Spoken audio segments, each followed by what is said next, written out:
kelas BDPA. Perkenalkan, nama saya Maria Ivanti Dua Bunga, NIM 1913010005, kelas BDPA. Halo teman-teman, nama saya Maksima Jumina, NIM 1913010013. Saya Titirno Tita Lelu dengan nomor induk mahasiswa 1913010007. Saya dari kelas. Perkenalkan, nama saya Jessica Yuliana Rinokas, NIM 1913010008. Nama saya Virginia Novena Hardiman, NIM 1913010035, kelas BDPA. Saya akan memaparkan materi tentang sistem kerja teknologi marikultur keramba jaring apung. Ada teknologi marikultur, ada keramba jaring apung, ada keramba jaring tancap, dan ada juga offshore. Perlu teman-teman ketahui juga bahwa pada KJA itu dibagi lagi atas 3. Yang pertama itu keramba jaring bulat, yang kedua keramba jaring kotak, dan yang ketiga keramba jaring oktagon. Tentang jenis-jenis ikan yang dibudidayakan pada teknologi marikultur. Yang pertama, ikan kerapu. Ikan kerapu ini bisa dibudidayakan pada media kolam, tambak ataupun keramba jaring apung, baik itu kerapu macan, kerapu bebek, kerapu tikus. Nah, ikan ini cukup mudah dibudidaya karena masa rawatnya yang pendek. Selain tuna, ikan kerapu juga sangat diminati di pasar luar negeri sehingga potensi keuntungan budidayanya cukup besar. Yang berikutnya adalah ikan kakap merah dan ikan kakap putih. Kedua ikan kakap ini bisa dibudidayakan pada media kolam, tambak ataupun keramba jaring apung. Nah, di sini cara pemeliharaan ikan kakap ini tidak memerlukan modal yang begitu besar dan tidak terlalu sulit, sehingga para pembudidaya cukup berminat untuk memelihara ikan ini. Yang berikutnya adalah ikan bandeng. Nah, ikan ini bisa dibudidayakan pada kolam atau tambak. Dan ikan ini memiliki pasaran yang cukup luas karena memiliki peminat yang stabil sehingga para pembudidaya banyak membudidayakan ikan ini. Yang berikutnya adalah ikan tuna. Ikan tuna ini memiliki potensi pasar yang cukup besar, tidak hanya di dalam negeri tetapi juga di luar negeri. Sehingga budidaya ikan ini sangat diminati meskipun memiliki banyak kendala, tapi sepadan dengan harga yang dipasarkan oleh pembudidaya. Dan meskipun ikan ini memiliki kendala dalam budidaya, misalnya ditambak, yaitu pada pengontrolan kualitas airnya.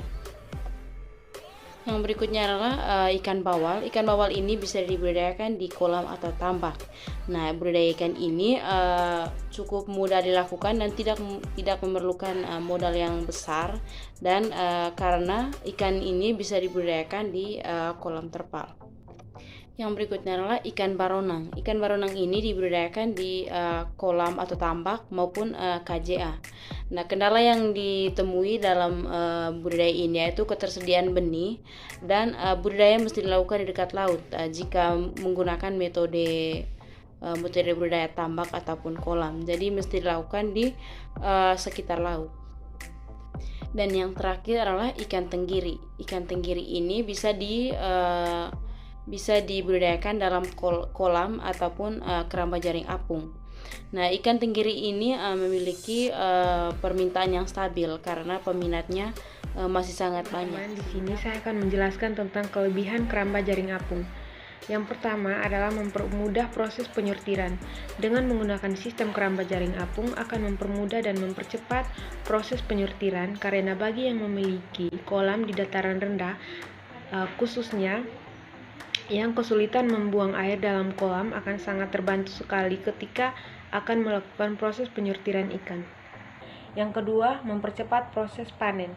Dalam proses pemanenan pun dengan menggunakan keramba jaring apung, petani tidak susah payah membuang air.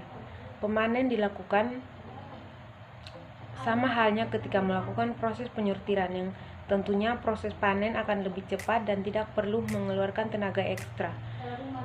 Yang ketiga, menjaga benih dari predator lain. Pada kolam tanah seringkali ditemukan berkeliaran hama yang memakan benih ikan yang ditabur, terutama ketika benih masih berukuran kecil. Predator-predator atau hama tersebut biasanya adalah ular, belut, ikan sapu, dan lainnya. Apabila menggunakan keramba jaring apung, ini kemungkinan benih dimangsa oleh hama tersebut di atas bisa dicegah, yang tentunya ketika panen tiba, hasil yang didapatkan bisa maksimal. Yang keempat, mengurangi tingkat penyebaran penyakit. Dengan keramba jaring apung, ini ikan yang terdapat dalam jaring ternyata lebih kebal dibandingkan dengan yang ada di kolam lepas. Bahkan ketika ada ikan yang terserang penyakit, ketika dipindahkan ke dalam jaring bisa sembuh dalam hitungan hari tanpa pemberian obat. Yang kelima, sebagai antisipasi banjir. Bila terjadi banjir, keramba jaring apung dapat segera diangkat dan dipindahkan ke tempat yang lain atau dipindahkan lokasinya. Yang keenam, dapat diterapkan pada semua spesies ikan. Hampir semua jenis ikan bisa dipelihara dalam sistem budidaya keramba jaring apung. Yang ketujuh, ideal diterapkan di perairan terbuka.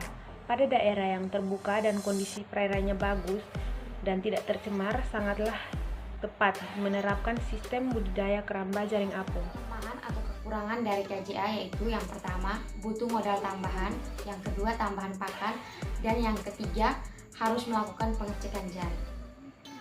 KJA ditempatkan di lokasi budidaya secara berjejer antara satu unit KJA dengan unit KJA lainnya dan saling menyambung. Tujuannya untuk mempermudah pemilik dan penjaga KJA dalam memelihara serta mengawasinya. Satu unit KJA terdiri dari 4 petak atau kolam dan dibangun dari berbagai bagian rangka yang dilengkapi dengan 2 lapis jaring bar 7 meter dan dalam 4 meter. Pada setiap satu petak KJA dipasang jaring lapis pertama yang berukuran 7 meter x 7 meter x 4 meter. Selanjutnya, dalam satu unit KJA dipasang jaring lapis kedua atau jaring bawah ukuran 14 meter x 14 meter x 9. Bentuk susunan jaring untuk satu unit KJA. Persyaratan teknis yang harus diperhatikan dalam memilih lokasi usaha di budidaya ikan di keramba jaring terapung antara lain. Yang pertama yaitu arus air pada lokasi keramba jaring apung. Arus air pada lokasi yang dipilih diusahakan tidak terlalu kuat, namun tetap ada arusnya agar tetap terjadi pergantian air dengan baik dan kandungan oksigen terlalu pada budidaya ikan tercukupi. Yang kedua, ke dalam perairan suburan air keramba jaring apung harus yang keempat adalah keramba jaring apung bebas dari pencemaran, dan yang kelima adalah kualitas air keramba jaring apung harus sesuai dengan kebutuhan ikan, dan yang terakhir adalah lokasi keramba jaring apung bukan daerah upwelling.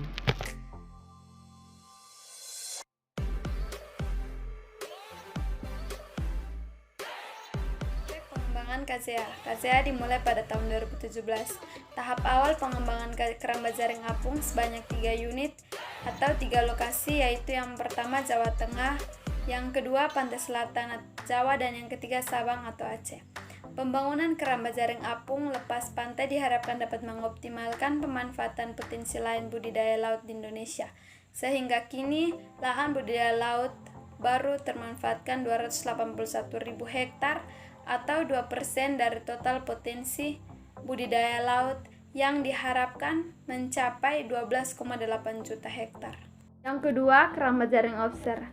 Keramba jaring offshore secara resmi telah diluncurkan pertama kali di Desa Marga Cinta, Kecamatan Ciluang, Kabupaten Penggardaraan pada 3 lokasi yang direncanakan pada tanggal 24 April 2018. 2 lokasi yang sedang tahap akhir pembangunan KJA lepas pantai ini adalah wilayah perairan Kanekui, Kota Sebarang, dan perairan pulau-pulau kecil Karimun Jawa.